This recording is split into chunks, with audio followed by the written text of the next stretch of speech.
संतोषनामि वेदबलहासं विठ्ठलं चिन्तयामि। नमो विठ्ठला राजया पांडुरंगा, नमो रुक्मिणी माऊली ज्ञानगंगा, नमो पुंडलिका नमो चंद्रभागा। नमस्कार माझा रुक्मिणी पांडुरंगा, पंढरीच्या देवराया, पंढरीच्या देवराया, पंढरीच्या देवराया, पंढरीच्या देवराया।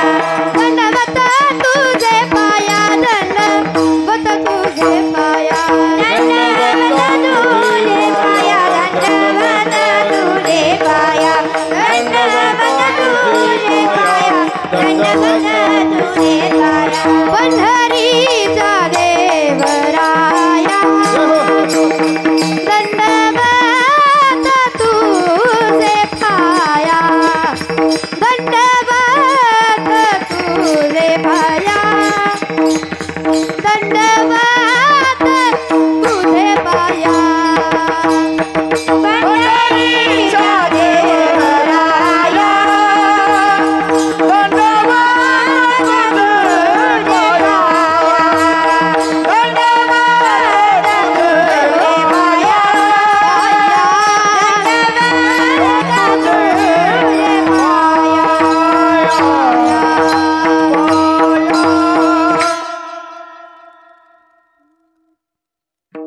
पंढरीच्या देवराया, दंडवत तुझे पाया।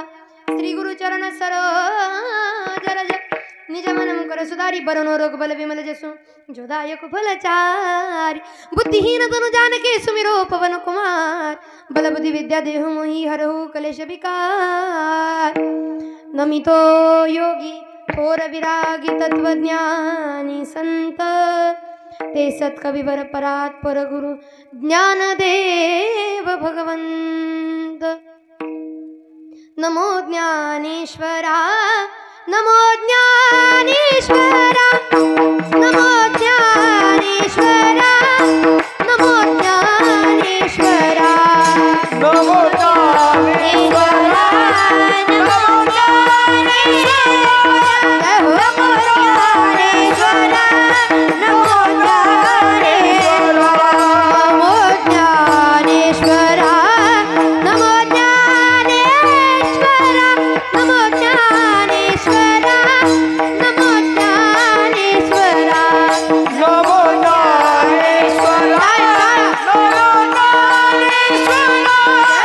नमो ज्ञानेश्वरा, नमो ज्ञानेश्वरा। निवृत्ती उदारा सोपान देवा,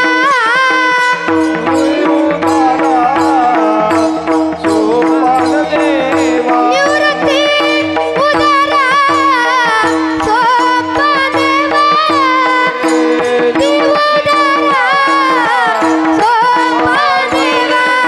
मुक्ताबाई नमो त्रिभुवन पावनी, मुक्ताबाई नमो त्रिभुवन पावनी, मुक्ताबाई नमो त्रिभुवन पावनी, मुक्ताबाई नमो त्रिभुवन पावनी, मुक्ताबाई नमो त्रिभुवन पावनी, मुक्ताबाई नमो त्रिभुवन पावनी, मुक्ताबाई नमो त्रिभुवन पावनी, मुक्ताबाई नमो त्रिभुवन पावनी।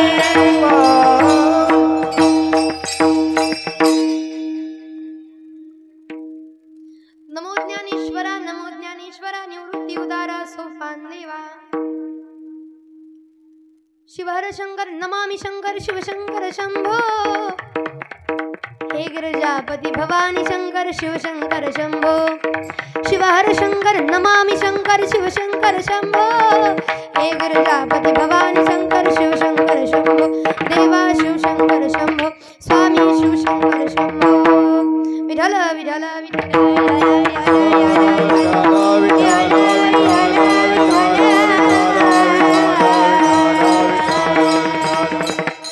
रामकृष्ण नामी हे दोन्ही साजिरी, हृदय मंदिरी स्मराकारे आपली आपण करा सोडवन संसार बंधन तोडा वेगी.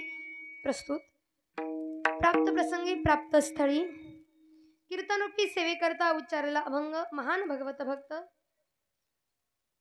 कैवल्य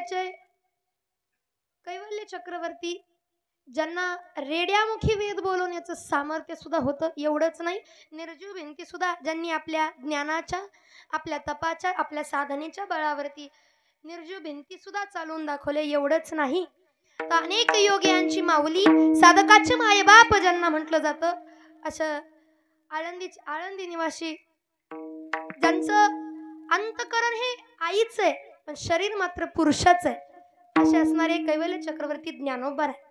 यांचा साधा सोपा सरळ असा 3 चरणाचा अभंग.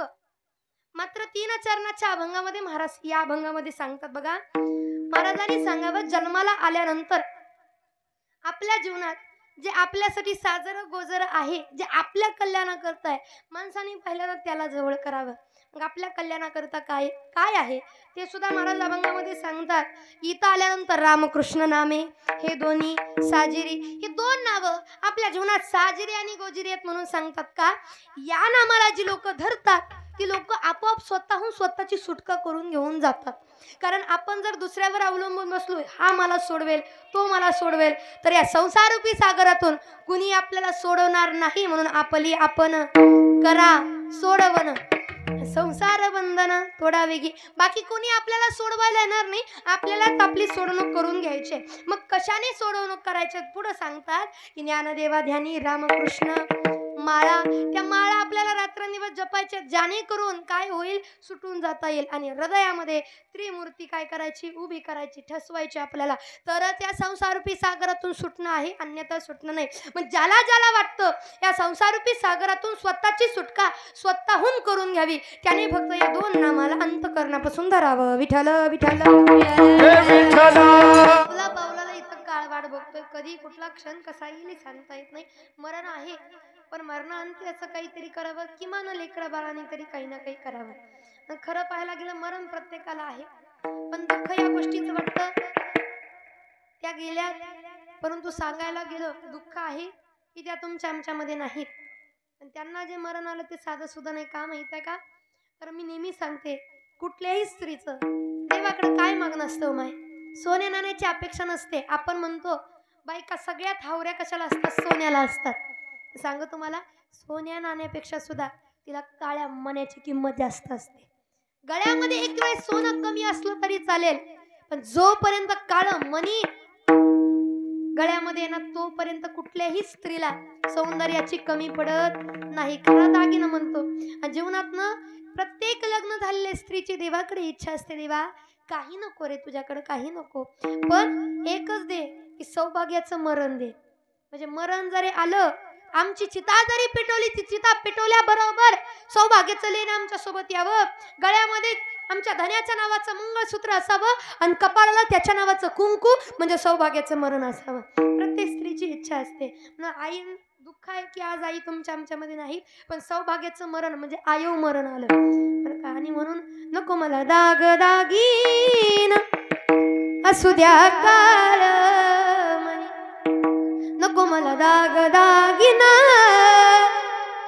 असू द्या काळ मनी, भाग्यवान माझ्या वाणी नाही कुणी, नको मला दाग दागिना असू द्या काळ मनी. खऱ्या अर्थाने असणारे संपूर्ण मंडळी आज आईंच्या नावाने एकत्र येऊन करत आहेत. मी म्हणेन अशीच त्यांची सेवा करत राहा. त्यांचं प्रेम, त्यांचा आशीर्वाद कायम आपल्या परिवारावरती राहो. विठ्ठल विठ्ठल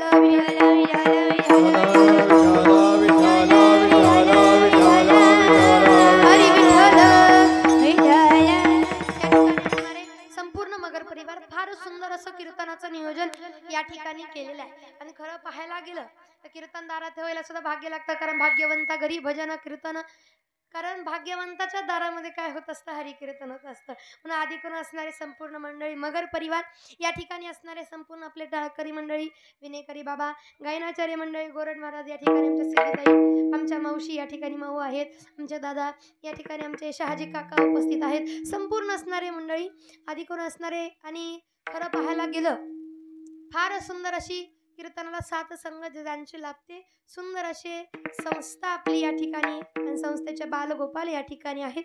या लेकरांकरता एकदा जोरदार टाळ्या झाल्या पाहिजेत गड्या. अंतकरणापासून जीव ओतून अगदीच कीर्तनामध्ये ते उभा आहेत, टाळ घेऊन अगदीच आनंद घेतात कीर्तनाचा. आणि माझं नेहमी एक सांगणं असतं, मी नेहमी अशी लेकरं माझ्या डोळ्यासमोर आली ना तेव्हा माझ्या मनामध्ये एकच येते, कुळी कन्या पुत्र होती जे सात्विक तयाचा हरिक वाटू देवा. पण अशा लेकरांना पाहिलं की मग माझ्या मनामध्ये एक येतं. मी नेहमी एकच सांगते की कुठल्या तरी डीजेच्या कसल्या तरी विचित्र गाण्यावरती ठुमके लावणारी लेकरं आपल्या पोटी जन्माला येण्यापेक्षा ज्ञानोबा तुकोबाच्या नावानं गळ्यामध्ये टाळ घेऊन डोलणारी लेकरं आपल्या पोटी यावी. 10 कुळाचं उद्धार झाल्याशिवाय राहणार नाही. का? कारण या लेकरानं विठूला धरलं बरं. म्हणून असणारे संपूर्ण छोटे छोटे आपले बालगोपाल या ठिकाणी असणारे सर्व मंडळ या ठिकाणी सुंदर असे मृदुंगाचार्य आमच्या गणेश दादा या ठिकाणी सुंदर असे शूटिंगवाले दादा सुंदर असे शूटिंग करतात, त्यांचे आभार. या ठिकाणी आपल्या भागचं, आपल्या गावचं, आपल्या माळशिरस तालुक्याचं वैभव सुंदर असं सिस्टीम मध्ये ज्यांचं नाव आहे असे असणारे गणेश दादा, अगदी त्यांचे मनापासून आभार. त्यांच्यासाठी सुद्धा एकदा जोरदार टाळ्या झाल्या पाहिजेत गड्या. कारण आपल्या गावचं लेकरं म्हटलं आपण टाळ्या वाजवल्या पाहिजेत. आणि खरं पाहायला गेलं सुंदर सिस्टीम आहे. माझ्यावरती अगदी सख्या बहिणीपेक्षा सुद्धा जास्त प्रेम करतात, त्यांचे आभार. आधी करून असणारे संपूर्ण मंडळी ज्यांच्यामुळे येण्याच्या योगाला मगर परिवार तर आहेत, पण आमचे असणारे माधुरा दिदी त्यांनी विनंती केली की दिदीने विनंती केली की एकदा तरी इथं कीर्तनाला यावं लागते. फार या कार्यक्रमासाठी अट्टहास त्यांनी केला, म्हणून खरंच आभार त्यांचे, सर्वांचे आभार. आता गोड असं चिंतन आहे का विठ्ठल विठ्ठल विठ्ठल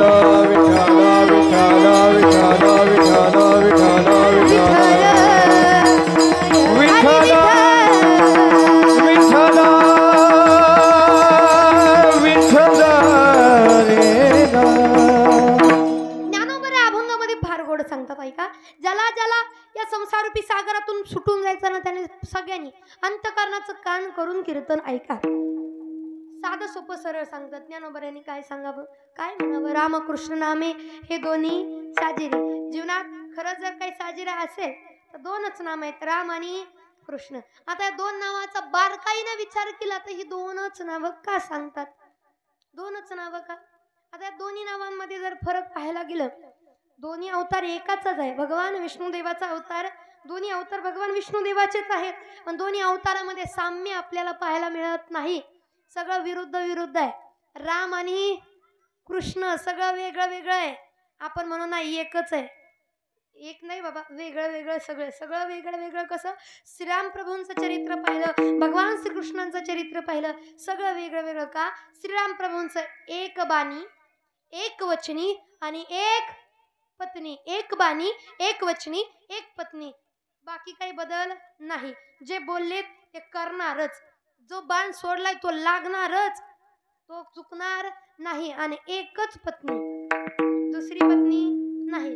पण श्रीकृष्णाचं मात्र याच्या विरुद्ध आहे, एक बाणी नाही. कधी कधी कूटनीती करून लय बाण सोडावे लागते, देवाचं काही सांगता येत नाही. म्हणून एक बाणी तर नाही, आणि एक वचनी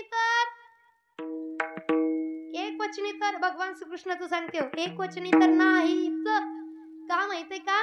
कारण श्रीराम प्रभू जे बोलले ते 100% करणारच, पण भगवान श्रीकृष्ण जे बोलले ते करणार असं नाही. कारण कितीदा तरी बायका म्हणायच्या, यशोदे अगं सांग तुझ्या कृष्णाला, का मान्य तुझं लेकरू लय लाडाचं आहे पण सारखं आमच्या घरी येऊन मटके फोडते, म्हणे त्याला सांग यशोदे ग तुला येईल राग ग, यशोदे ग तुला येईल राग, यशोदे ग तुला येईल राग, यशोदे ग तुला येईल राग. तुझ्या कृष्णाला काहीतरी सांग ना, तुझ्या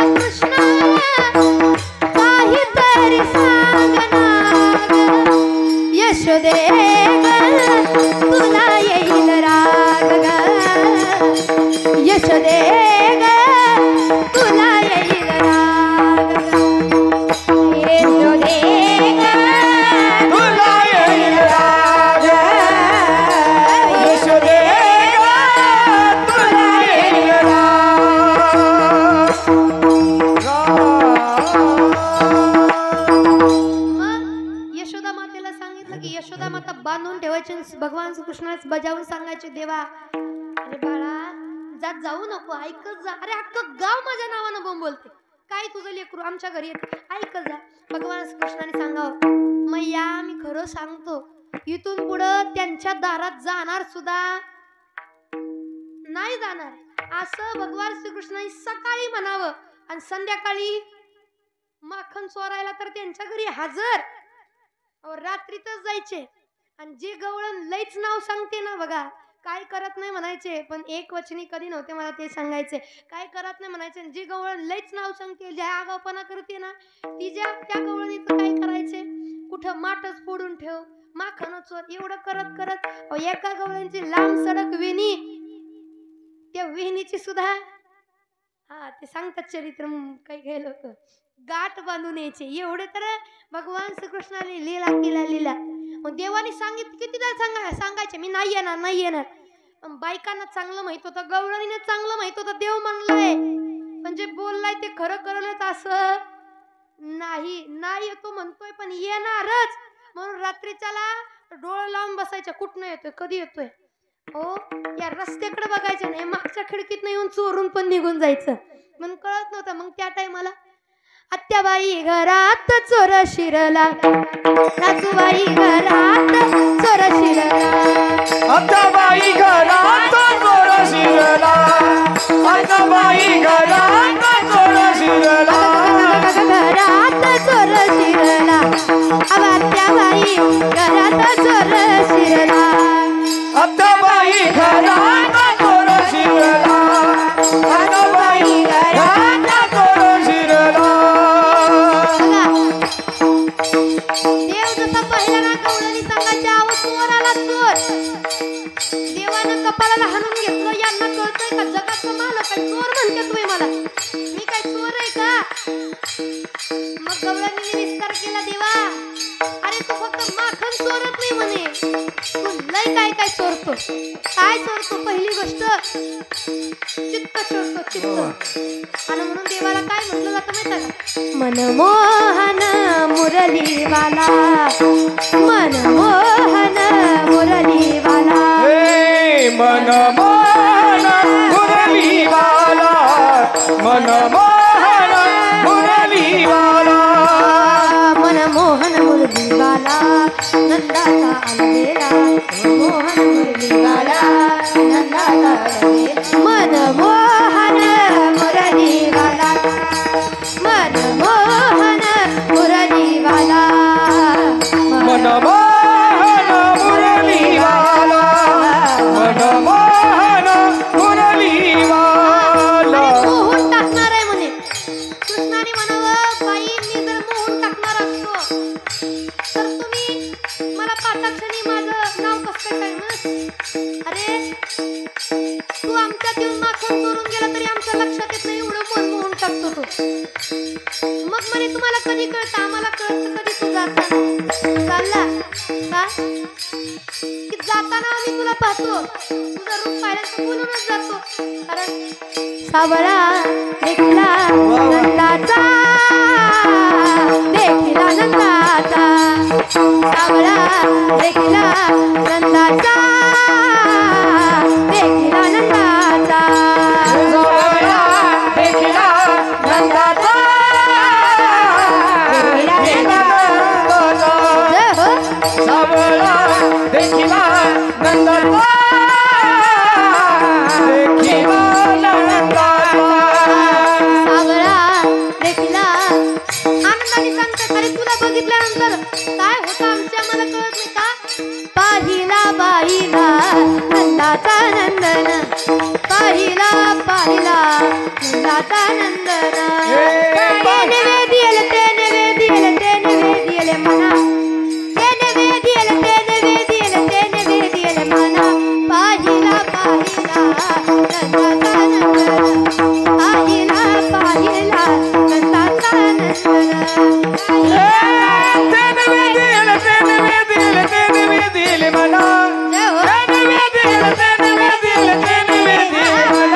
पाहिला पाहिला नंदाचा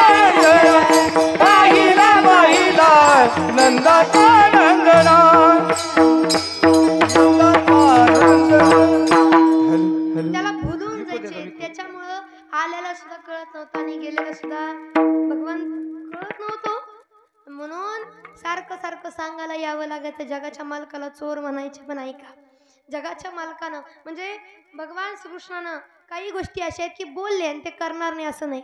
पुढं सरकून घ्या, व कीर्तनात व्यत्यय नको, पुढं सरकून घ्या, आत्ताच घ्या पुढं सरकून. सर ऐकायला जवळ जरा जवळच बसलं पाहिजे. तुम्ही रेंजच्या बाहेर बसल्यावर काय कीर्तन कळायचंय तुम्हाला? आता रेंज मध्ये आले बघा. विठ्ठल विठ्ठल विठ्ठल विठ्ठल विठ्ठल विठ्ठल विठ्ठल विठ्ठल विठ्ठल विठ्ठल विठ्ठल विठ्ठल.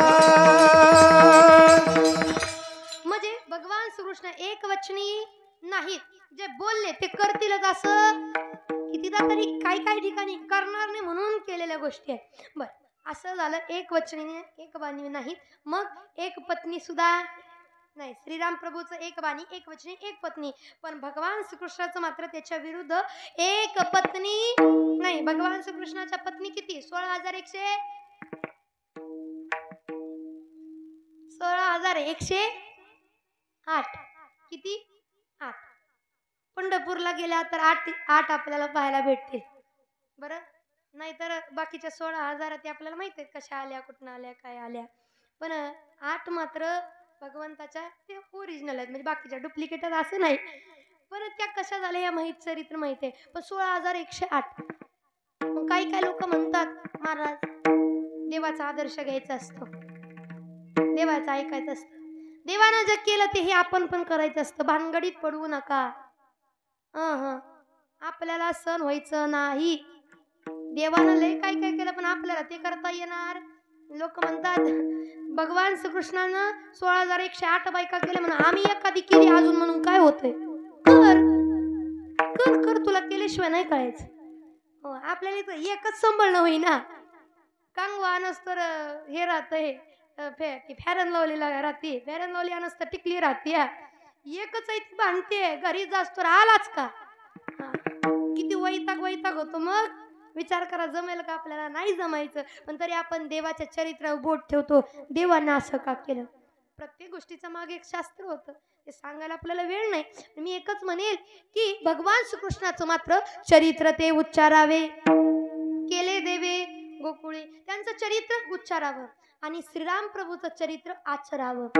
श्रीराम प्रभूचं चरित्र हे आचरणीय आहे आणि भगवान श्रीकृष्णाचं चरित्र हे उच्चारणीय आहे. आता दोघांचं वेगळेपण सांगितलं, पण साम्य पण जर सांगायला गेलं राम आणि कृष्णाचं, साम्य पण एकच आहे. दोघांचं साम्य पण एक आहे की दोघांच्या मूर्ती, दोघांचं स्वरूप कधी बघा, कधी नेहमी तुम्हाला हसतानाच दिसणार, कधी रडकं दिसणार नाही दिसणार. दुसरं म्हणजे दोघाच्याही नामामध्ये दोघांपेक्षाही जास्त सामर्थ्य, दोघाच्याही नामामध्ये दोघांपेक्षा जास्त सामर्थ्य नामामध्ये त्यांच्यात. श्रीराम प्रभूचंही नाम आणि भगवान श्रीकृष्णाचं सुद्धा नाम, आणि त्या नामाचा महिमान तरणे तरती हा भरवसा, नामधारकाचा ठसा. आणि राम म्हणता वाट चाले यज्ञ पावले. आता नामाचा त्यांच्या महिमा एवढा मोठा आहे की सगळ्याला माहित आहे. राम नाम लिहून दगड टाकली तर दगड सुद्धा तरली. कारवडकर, दगड सुद्धा दगड तरली. माणसं का तरायची नाही ती. दुःख या गोष्टीचं आहे की माणसं नाव घेत का हो बाबा, जिवंतपणी नाव नाही ना, मेल्यानंतर राम नाम. माझ्यापेक्षा अनुभव तुम्हाला जास्त आहे, आपलं काय सांगावं. राम नाम का मामा, राम नाम सत्य आहे. कधी अरे जिवंतपणी सत्यत्वात उतरावा ना, नाही मेल्यानंतर मग जयघोष करायचा. मी आनंदाने सांगते, छंद नाही रामाचा देह काय कामाचा, छंद नाही रामाचा देह काय कामाचा, छंद नाही नामाचा देह काय कामाचा. हो, छंद नाही नामाचा देह काय कामाचा, छंद नाही रामाचा देह काय कामाचा, देह नाही रामाचा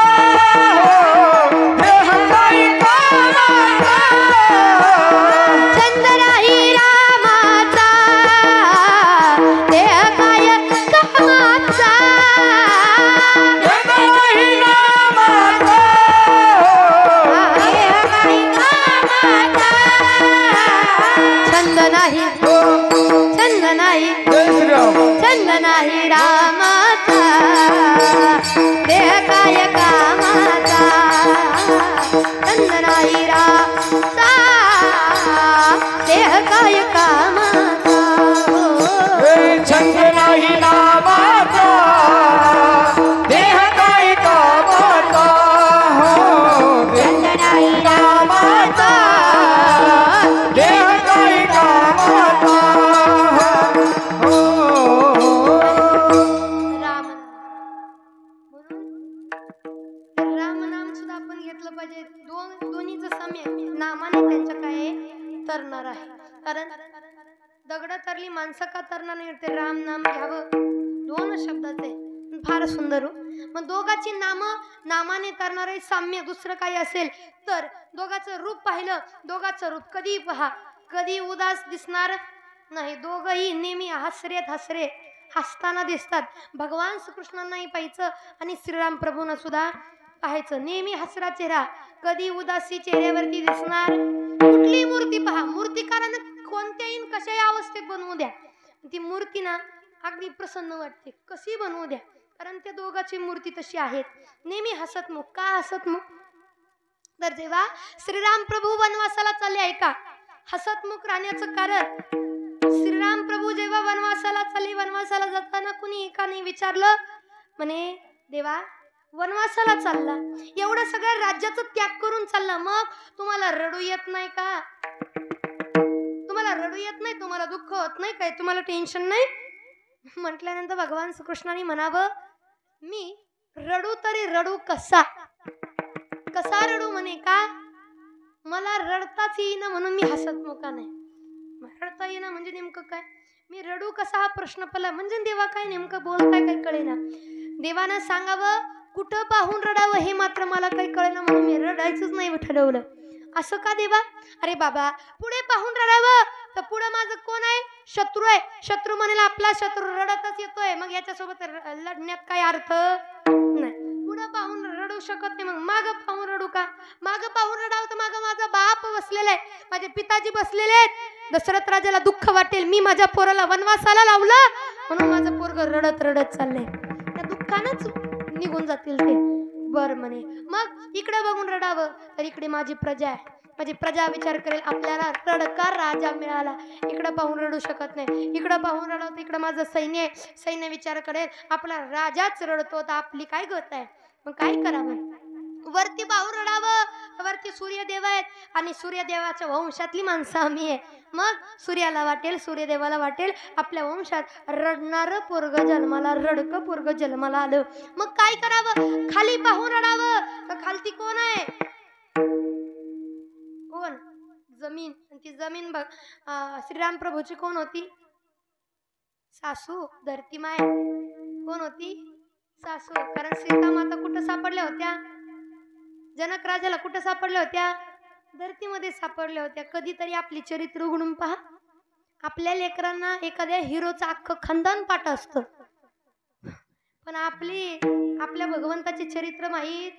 मग आपली लेकरं मला कधीतरी वाटतं कधीतरी शेजारी घेऊन बसवा विचारा त्याला सांगा शाळा हे सगळं आहे नाही का आपल्या शाळेसोबत आपल्याला त्याला संस्कार सुद्धा द्यायचे आहेत. आडीनडीला कुठं गेला कुणी त्याला काही प्रश्न विचारलं तर त्याला माहीत नसावं असं नाही व्हावं. हिंदू धर्मामध्ये आपण हिंदू संस्कृतीमध्ये आपण महाराष्ट्रामध्ये भारत भूमीमध्ये जन्माला आलो तर आपल्या संस्काराचं आपल्या संस्कृतीची तरी जाण किमान आपल्या लेकरांना असावी. काय त्यांचे चरित्र हे तरी माहीत असावी. पण दुःख या गोष्टीचं आहे इथं आई बापालाच माहित नाही तर लेकरांना कसलं माहित असायचं. हो तर आता चरित्र वाचत नाहीत. आधी श्रावण महिना आला नवरात्र आली गणपतीचे दिवस आले की पारायण लावायची. पारायण लावायची अख्ख्या गावानं ऐकायला जायचं. ते लक्ष्मण शक्ती लावायचे ते ऐकायला जायचं. रामायण लावायचे ऐकायला जायचं. माहीत असायचं सगळ्याला. आता ते राहिलं नाही. आता जर माहीत करायचं म्हणलं की लाव मालिका आणि बघत बस. काही लोकांना वाटतं मालिका सगळ्या बरोबर असत नाही हो.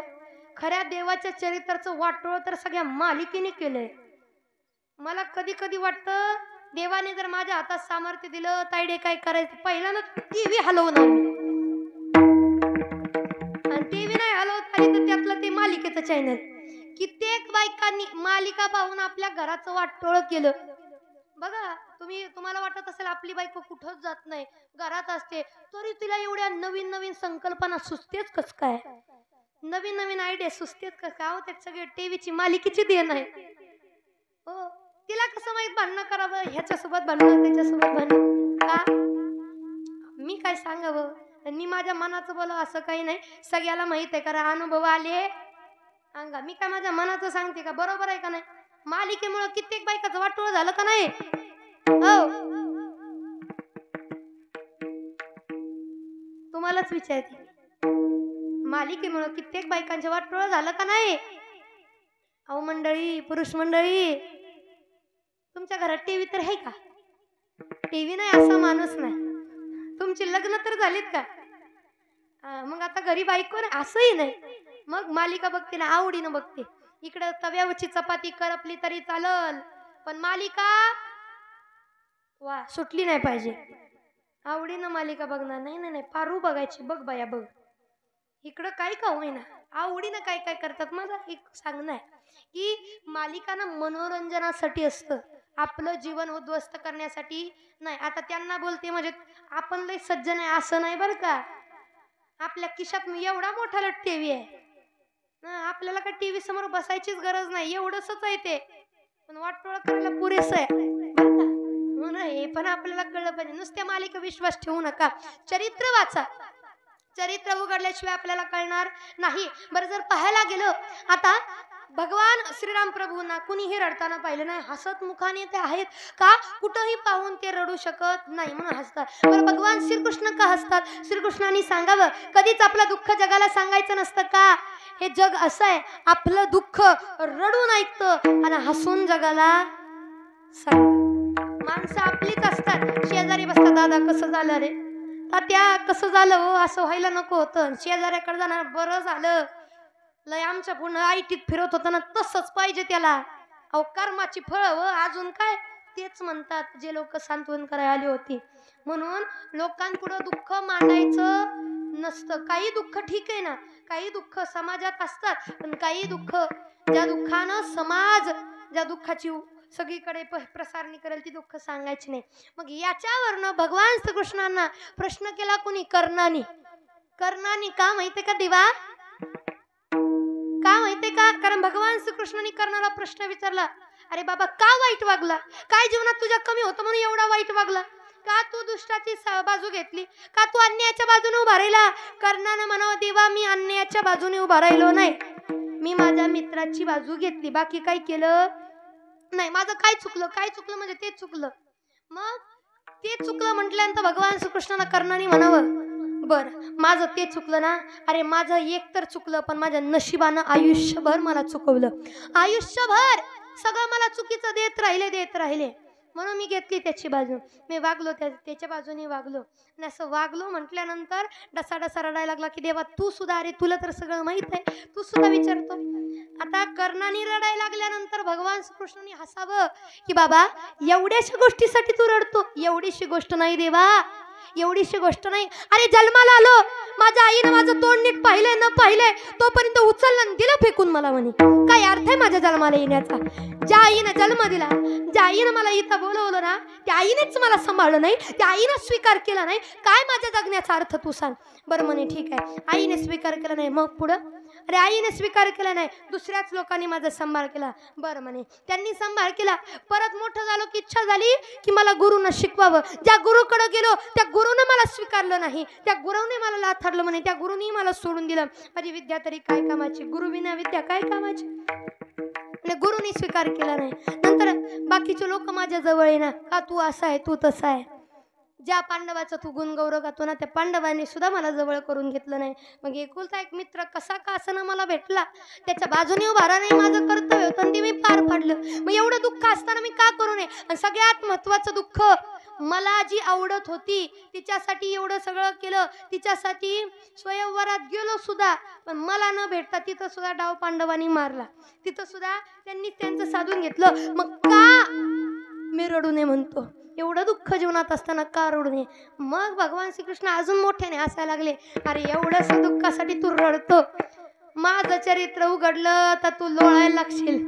एवढं दुःख आहे म्हणे, एवढं दुःख, आणि दुःख असून हसतोय. अरे तेच तर खूप आहे माझ्यातली. म्हणे काय तुझं दुःख काय, तुला जन्म आल्याबरोबर सोडलं. माझं इथेच आहे की रे, मला जन्माला आल्याबरोबर माझ्या मायबापानं सोडलं. अरे विचार कर, देवाचा देव आहे मी, देवाचा देव मला म्हटलं जातं. मी जगाचा मालक, जगत नियंता पालनहार असून सुद्धा कारागृहामध्ये जन्माला यावं लागलं. ज्या मायबापानं जन्म दिला त्यांनी जवळ ठेवलं नाही, दुसऱ्याच आईबापाच्या घरी वाढावं लागलं. मग तिथं जरी वाढलो तिथं माझ्यावर एक संकट आहे का, सक्का माझा मामा, ज्या मामानं बहिणीच्या पोराच्या पाठीमागं लग्नामध्ये उभं राहायचं असतं, त्या मामानं लग्नात पाठीमागं उभं राहायचं सोडून त्या मामानं जन्मापासून माझ्या मरणाची प्रार्थना केली. जन्मापासून मला मारण्याकरता प्रयत्न केले, नको नको ते अट्टहास केले. अरे लहान लेकरं होतं, ज्या लेकराला काही कळत नाही त्या वयापासून पुतना मावशीच पाठव, बकासूरच पाठव, या असं सारखं पाठवायचं चालू. सुखानं काही त्याने राहू दिलं नाही. माझा मामा मला मारायचा प्रयत्न करत होता. एवढं नाही, ज्या गावात वाढलो, लहानाचा मोठा झालो, त्या गावानं कधी चांगलं मला म्हटलं नाही. गवळ्याचं पोर, गवळ्याचं पोर, गवळ्याचं पोर म्हणून समजलं. एवढंच नाही, जगाचा मालक आहे. अरे माझ्या दारात काय कमी आहे का? मी लोकांना सोनं देतो, सोन्याचं घर देऊ शकतो, सोन्याची लंका देऊ शकतो. तर माझ्याकडे सोनं काही कमी असेल का? मी कशाला कोणाचं चोरायला जाऊ? तर मी कोणाच्या दारात गेलो की आलंच बघा चोर. अरे जगाचा मालक मी, मला चोर म्हणून संबोधलं. मी कधीच कुणाचं वाईट केलं नाही. तरी सुद्धा आता तू सांगतो ह्याने त्याने माझा तर कुणी स्वीकार केला नाही. मीच माणसं जवळ करत होतो की रे बाबा, मी माणसं जवळ करत होतो. एवढंच नाही, तू सांगत होता द्रौपदीचं, मी सांगू तुला, अरे ज्या राधेने माझं अंतकरणापासून भजन करून माझ्या नामामध्ये स्वतःला वाहून घेतलं, माझ्या भक्तीची धारा जी झाली ती माझी राधा. त्या राधाला मी कधीच माझं म्हणू शकलो नाही. रुक्मिणीला मला पळवून आणावं लागलं. मग विचार कर, माझा तर विचार कर बाबा तू, माझ्या जीवनात किती दुःख आहे. आणि एवढं होऊन सुद्धा काही झालं की देवामुळं झालं. एवढं महाभारत झालं तर कौरव सुद्धा आणि पांडव सुद्धा काय म्हणतेत, कुणामुळं झालं? देवामुळं झालं. देव होता तो व्हायलाच नको. तर बाबा मी काय केलंय? एवढं दुःख आहे तरी मी रडताना दिसलो का? अरे बाबा का रडत नाही म्हणे, मला रडून नाही जमायचं, मी हसत मुखाने राहणार आहे. कारण एवढं दुःख जरी सांगितलं तर लोकांना ते थोतांडच वाटतं. आपलं दुःख ते लोकांना दुःख नाही, नाटक वाटतं. स्वतःचं दुःख म्हणजे वेदना वाटतात, वेदना. दुसऱ्याचं दुःख म्हणजे नाटक. म्हणून स्वतःचं दुःख सांगायचं नसतं, आनंदात हसत मुखानं राहायचं. दोघांचं साम्य एक, हसत मुखानं. या दोघांकडे शिकण्यासारखं एक आहे आपल्याकडं, की जीवनात किती संकट येऊ द्या, आपल्या चेहऱ्यावरचं हसू सोडायचं नाही. कारण आपल्याला दुःख द्यायला अख्खं जग बसलेलं आहे, हसण्याकरता फक्त आपण एकटे. स्वतःला सुखी ठेवण्याकरता स्वतः एकटे. आपण ठरवलं आपण आनंदात राहायचं तर आपल्याला आनंद आहे, आपण ठरवलं आपण दुःखात राहायचं तर आपल्याला दुःख आहे. आपण ठरवलं माझ्यासारखा सुखी कोणीच नाही, तर हो आपल्यासारखा सुखी कोणीच नाही, पण आपण ठरवलं तर. म्हणून आनंदात राहावं हे देवाकडून शिकता येतं. मग काय करावं आपण? हो, आनंद या जीवनाचा सुगंधा परी दरवळावा, पाव्यातला सूर जैसा ओठातून ओघळावा. आनंद या जीवनाचा सुगंधा परी दरवळावा, आनंद या जीवनाचा सुगंधा परी दरवळावा. आनंद दरवळला पाहिजे. म्हणून हे जीवनामध्ये शिकवण देणारी साजिरी नावं म्हणजे दोन.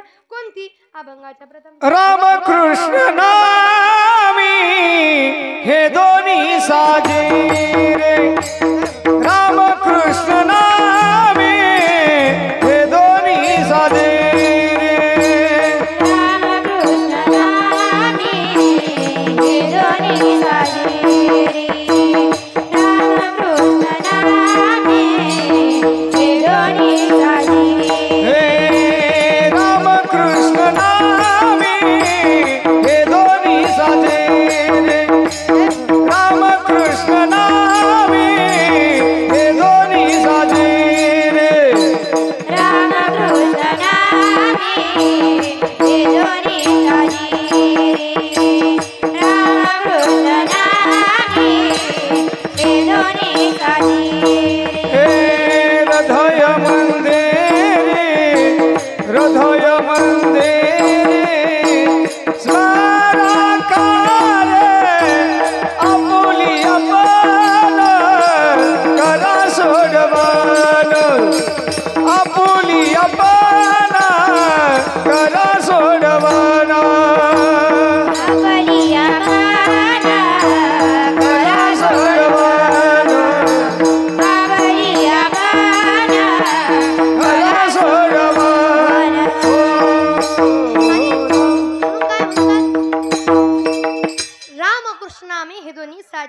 हृदय मंदिरी स्मराकारे, हृदय मंदिरामध्ये त्यांना स्मरा, कारण तेच आपली सोडवणूक करू शकणार, बाकी कोणी नाही.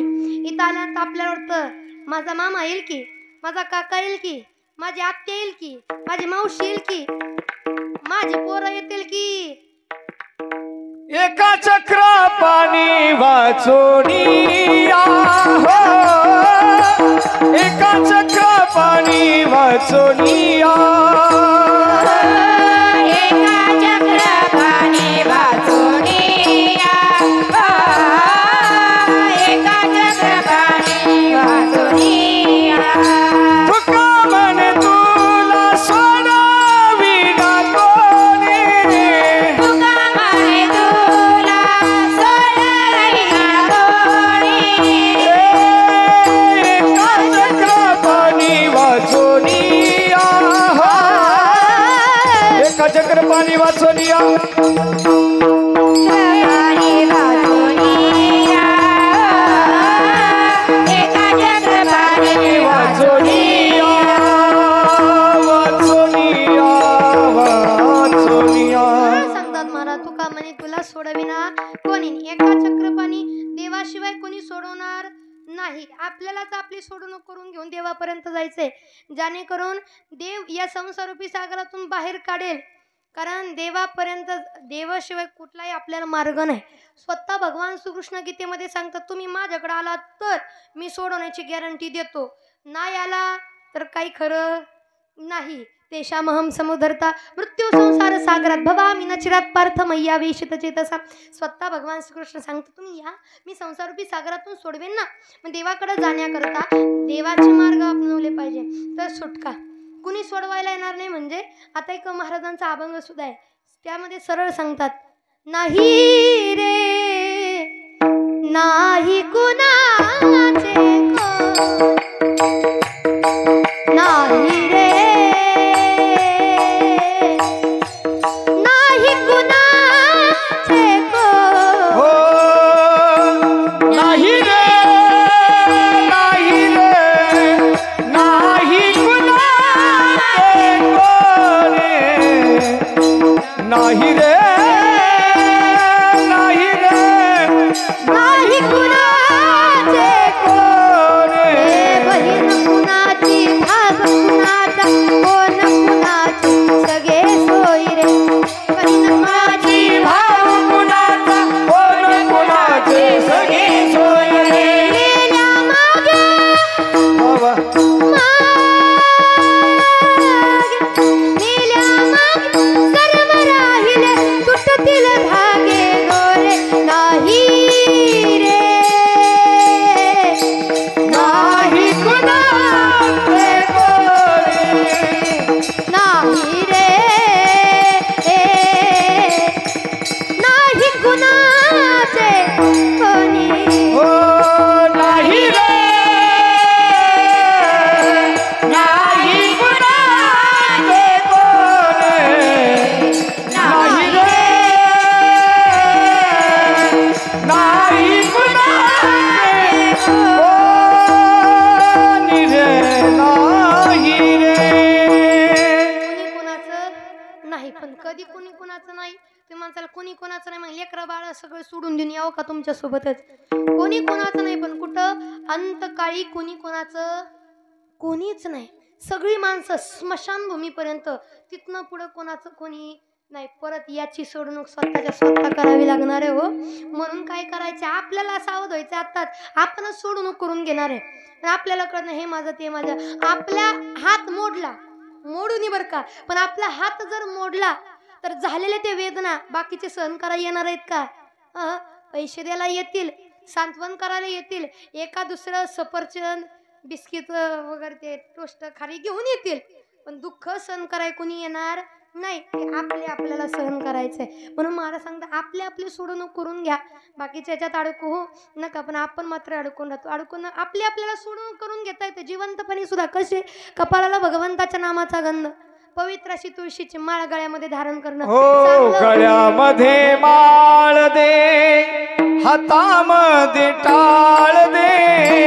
गळ्यामध्ये माळ दे, हातामध्ये टाळ दे.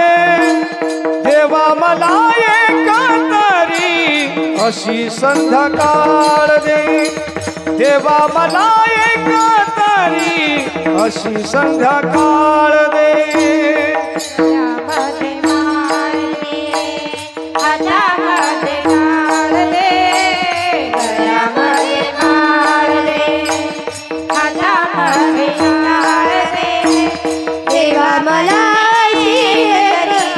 तरी संध्याकाळ दे देवा मला तरी अशी संध्याकाळ दे तुकोबाची विना दे ज्ञानेशांची करुणा दे तुकोबाची विना दे ज्ञानेशांची करुणा दे तुझी कृपा कामधेनु अशी एक गाय दे तुझी कृपा कामधेनु अशी एक गाय दे गळ्यामध्ये माळले हातामध्ये टाळ दे गळ्यामध्ये माळ हातामध्ये टाळ दे देवा मला तरी अशी संध्याकाळ दे देवा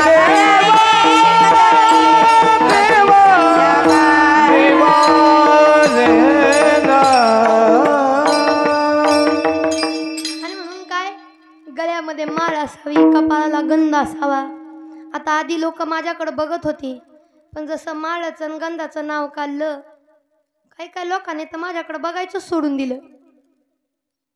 तुम्हाला मी आग्रह नाही करत घालावीच लागते. आणि आता लई माळाचं सांगायला गेलं ना ज्या माणसाला माळ घालायची नाही ते कारण काय देतात माळ करी कुठं चांगलं राहिलेत. आता गळ्यात माळ आणि पोटात काय तुम्ही म्हणावं नाही सरळ म्हणतात महाराज आता माळा घालणार तर कुठं चांगले राहिलेत गळ्यात माळ पोटात काळ त्यांच्या कस तुम्हाला माहित आहे राहिले हा नाही असं पण म्हणतो नाही घालायची ना तुम्हाला काही हरकत चांगलं वागा चांगलं राहा पण ज्यांनी घातली त्याला तर कशाला नाव ठेवताय जगू दे की त्याने त्याला तरी सुखानं बरं का बाबा. आता तुमचा गंधी बघितला माळी दिसते अशा मोठ्याला माळा वगैरे घातल्या ना आम्हाला म्हणते आता लय बुवा झालाय मोठा.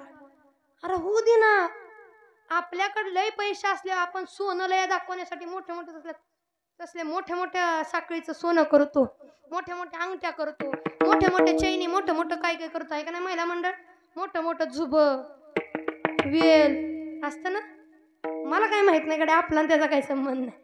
ते झुब वेल परत हित असते बघा ती फुगडी इथं असते कुठेतरी बुगडी हा चुकलं काय काय हा बुगडी बुगडी बुगडी असते काय काय सोनं नाणं किती काय काय करतो का नाही हाऊस हो हाऊस आहे का नाही. सोन्याची जशी हाऊस असते ना तर खऱ्या साधकाला माळेची हाऊस असते.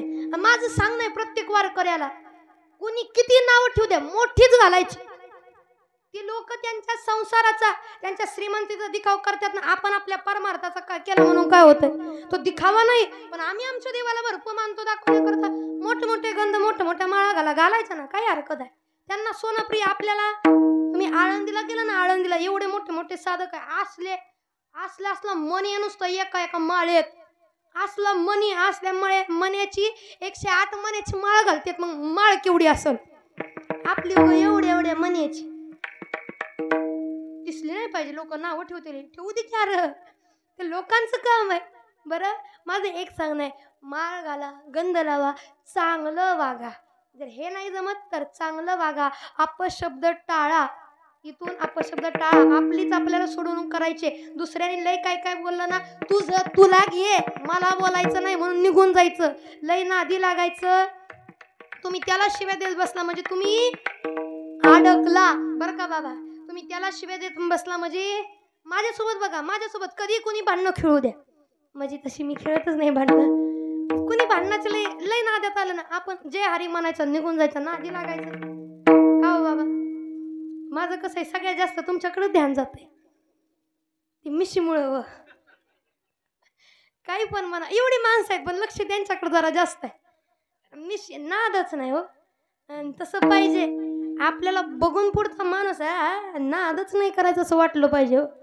असं दणक्याच्या खणक्यानं आपण तर गारवड भागात डोंगरा भागातली माणसं आहे मी म्हणते खाऊन पिऊन राहा पण जरा तंदुरुस्त राहा.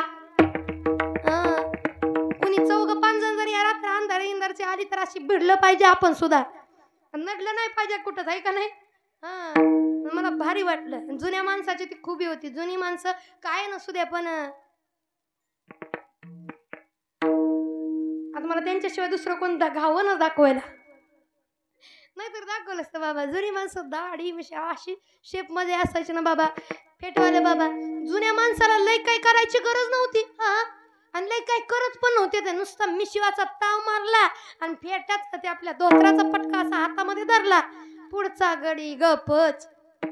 डेंजर दिसतंय ह्याच्या नादी लागायला नको, एका टोल्यात गार करल आपल्याला, त्याच्या जवळ सुद्धा जायला असं होतं. पण आता तसं राहिलं, आता मिशीच नाही राहिली तर रुबाब कुठं आणता, लय अवघड आहे. पण मला सांगायचं काय का, चांगलं वागा, चांगलं बोला. कुठल्याच देवानं शिवी दिला नाही. तुम्ही शिवी दिली, अपशब्द वागले, कसंही वाईट वागला की तुम्ही अडकणार आहे, इथून सुटका नाही. सुटका करून फक्त आपलीच आपण घेऊ शकतो. पण त्याच्याकरता आपल्याला करायचं काय, तर भगवंताच्या नामाला धरून सोडून करायचे. आपली आपण करा सोडवना, आपली आपण करा सोडवना, आपुली आपण करा सोडवना, आपुली आपण करा सोडवना. संसार बंधन तोडा वेगी, संसार बंधन तोडा वेगी, आपली आपण करा सोडवना, आपली आपण करा सोडवना. संसार बंधन तोडा वेगी, संसार बंधन तोडा वेगी, आपुली आपण करा सोडवना, आपुली आपण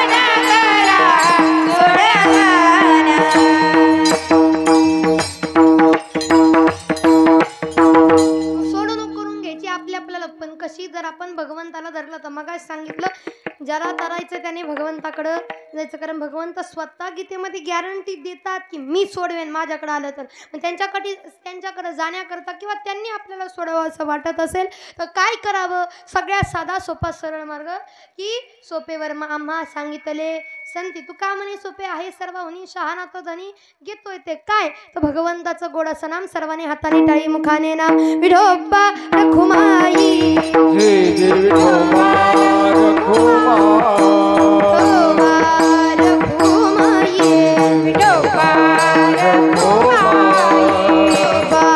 रखुमाई, विठोबा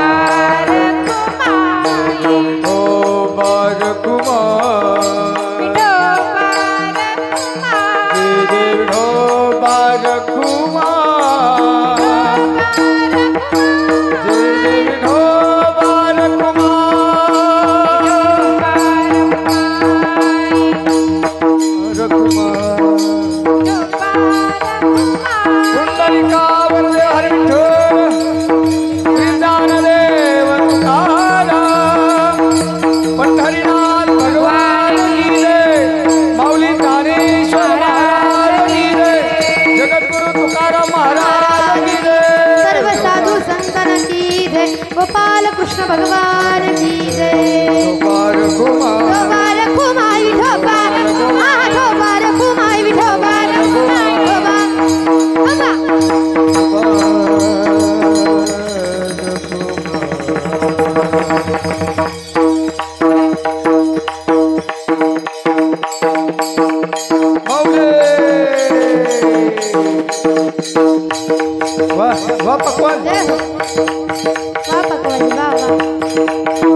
कोणाला धरलं तर तरणार आहे. स्वतः ज्ञानेश्वरीमध्ये सुद्धा काय म्हणतात, जो मज येईल अनन्य शरण त्याचे निवारी न जन्म मरण या लागी शरणांगत मीची एकू मी सोडवणार आहे.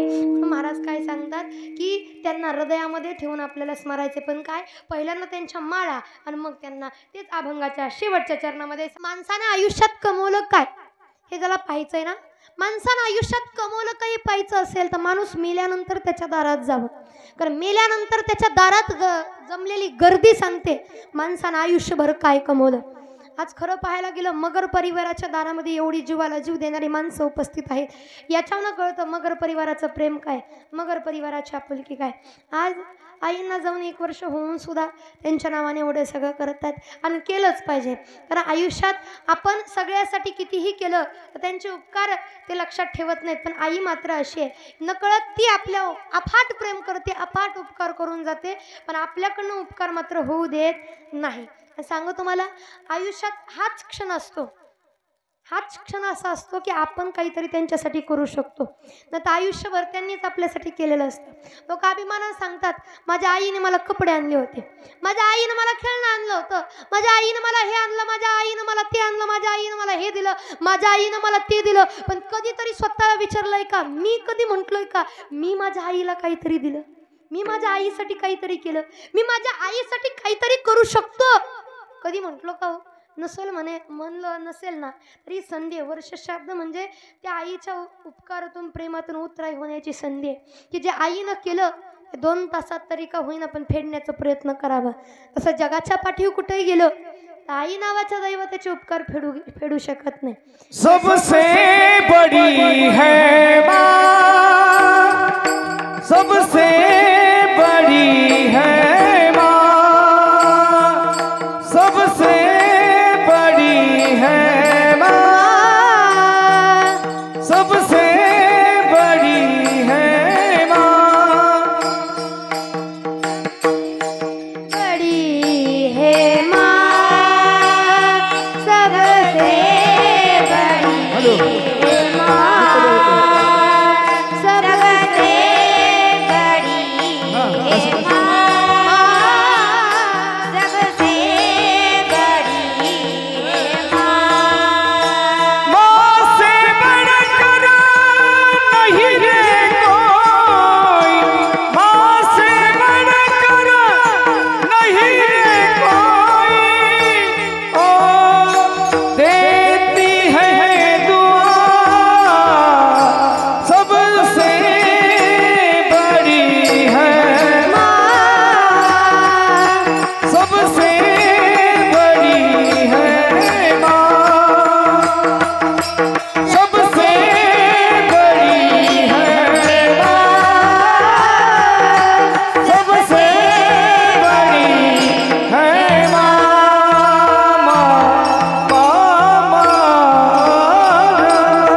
सगळ्यात आधी कोण असेल तर सगळ्यात आधी आई आहेच, कारण सगळ्यात मोठी कोण आहे, आई आहे. म्हणून आईची सेवा करा. आयुष्यात काही करा अथवा न करा, पण आईची सेवा करा, कारण तिने जन्म दिला, लहानाचं मोठं केलं, तर हाताचा पाळणा करून सांभाळला. अजून काय करावं आपल्यासाठी, अजून काय करावं. पण ती जीवाला जीव देणारी आईच निघून गेली ना तर मात्र जीवनामध्ये अवघड होतं.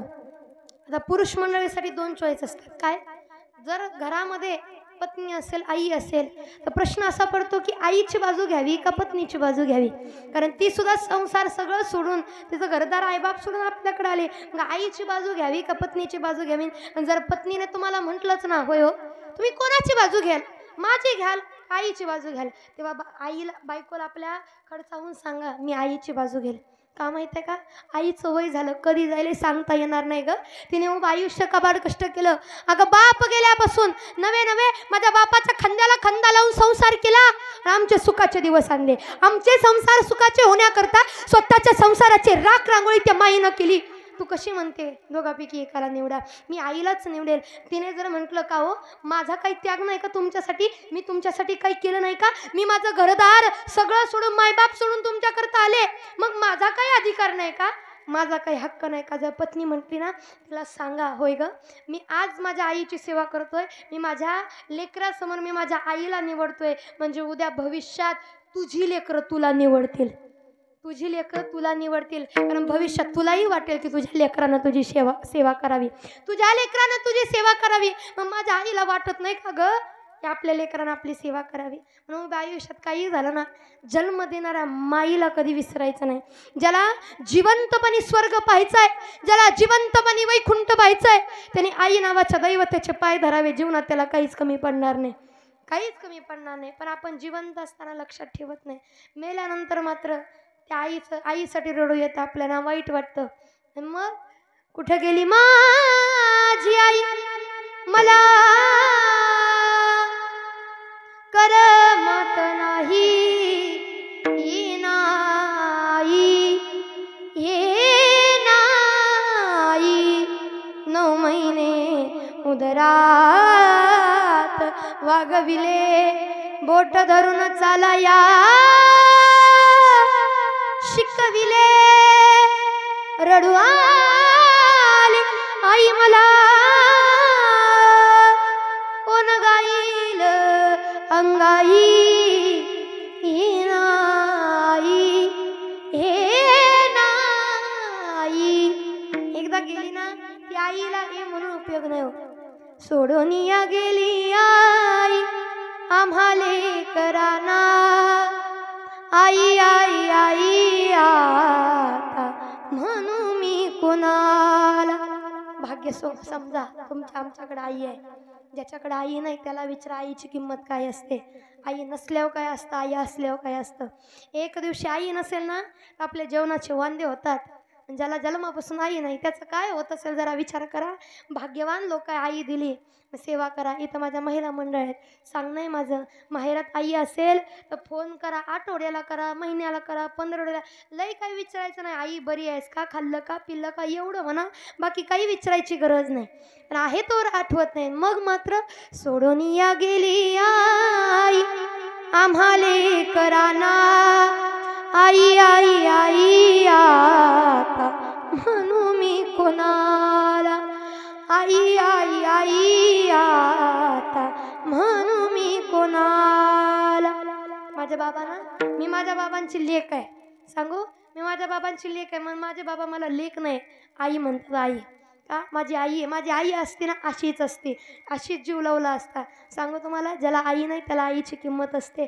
तुम्हा आम्हाला आई आहे, आईची किंमत ठेवा, आईची अफाट सेवा करा. कारण आई आपल्यासाठी जेवढं करते तेवढं कोणीच नाही. महिला मंडळ, खरंच स्वतःला विचारा, माहेरात जाताना कधी आपण एका पिशवीवर जातो, पण आपली आई एका पिशवीवर परत येऊ देते का? कधीच नाही.